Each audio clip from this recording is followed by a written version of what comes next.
നമസ്കാരം, കൊട്ടാരക്കര മീഡിയയിലേക്ക് സ്വാഗതം.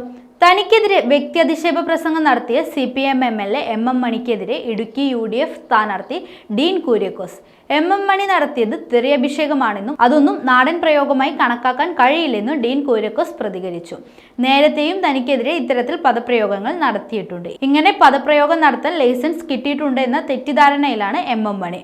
ഇതൊന്നും നാടൻ പ്രയോഗമായി കരുതാനാകില്ല. തെറിക്കുത്തരം മുറിപ്പന്തൽ എന്നാണ് CPM ആഗ്രഹിക്കുന്നതെങ്കിൽ എന്റെ ഭാഷാ ശൈലി അതല്ല. ഇടുക്കി ഇപ്പോൾ അനുഭവിക്കുന്ന മുഴുവൻ ബുദ്ധിമുട്ടുകൾക്കും കാരണം ഇടതു സർക്കാരാണെന്നും MM മണി മന്ത്രിയായിരുന്ന കാലത്താണ് ബഫർ സോൺ ഉത്തരവും നിർമ്മാണ നിരോധനവും കൊണ്ടുവന്നതെന്നും ഡീൻ കുര്യക്കോസ് കുറ്റപ്പെടുത്തി. എന്തുകൊണ്ട് അതിനെ എതിർത്തില്ലെന്ന് MM മണി വ്യക്തമാക്കണം. തെറിയഭിഷേകം നടത്തി ശ്രദ്ധ തിരിച്ചുവിടാം എന്നാണ് മണി കരുതുന്നതെങ്കിൽ നടക്കില്ല എന്നും അദ്ദേഹം കൂട്ടിച്ചേർത്തു.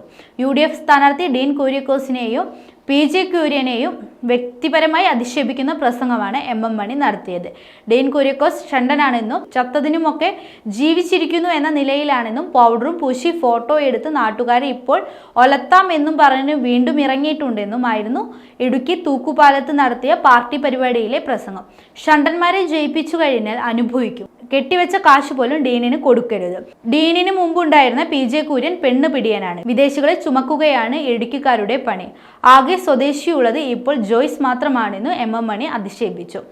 ഇടുക്കി തൂക്കുപാലത്ത് അനീഷ് രാജൻ അനുസ്മരണ സമ്മേളനത്തിലായിരുന്നു MM മണിയുടെ പ്രസംഗം.